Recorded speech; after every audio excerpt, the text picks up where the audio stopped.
Hello, everybody. It's the Lit Optimist, and today I'm talking about Before the Play. So this one's gonna be weird because I can't fucking find it on my Knicks reviews page. So I don't know what I said about it at the time. I'm just going off the dome and from what I remember. And so for those that are really into Stephen King, they'll know what I'm talking about. But there's a little known book known as The Shining. Yeah, I don't know if you heard of it.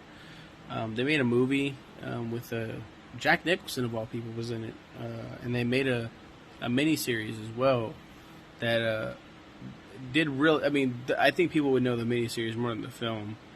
The book is a pretty hidden gem of Stephen King's. I don't think a lot of people even know who Stephen King is, but just to TLDR this shit, he's an author. Some would regard the master horror, I guess. No, this is The Shining.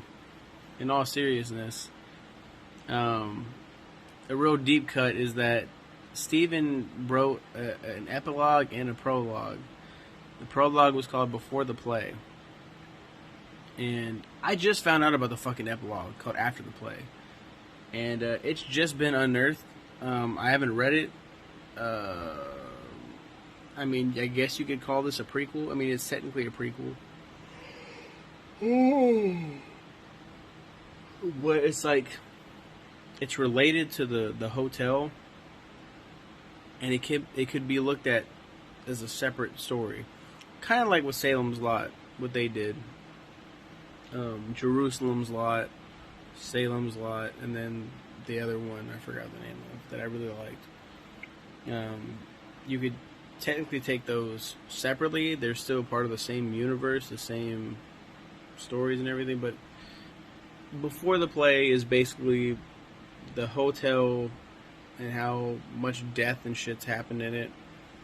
It's kind of fucking boring from what I remember. Like Jerusalem's Lot, it's very Jerusalem's Lot-ish, where it's just recapping why the hotel is the way it is. Jerusalem's Lot was like, why is Jerusalem's Lot the way it is? Why is this town, this little main town, the way it is?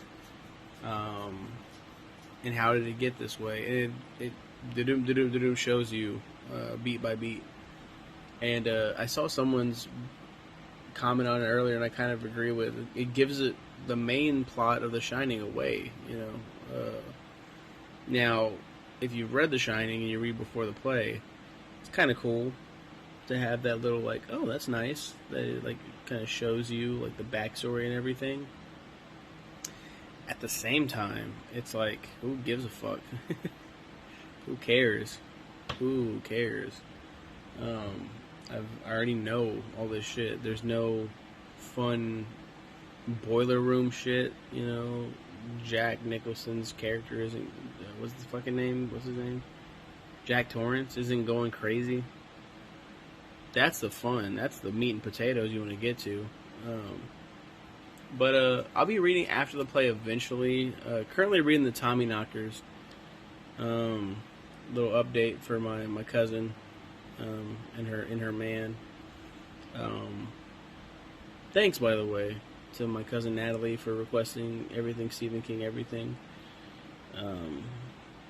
But yeah, you guys have a good one. Take care. Even with my apartment flooding bullshit, like, I think I'm still gonna stick to phones because my volume is like shit when I do it on the regular computer. So I might just do it on the phone. I'll see what happens. I'll figure that shit out. But yeah, have a good one, everybody.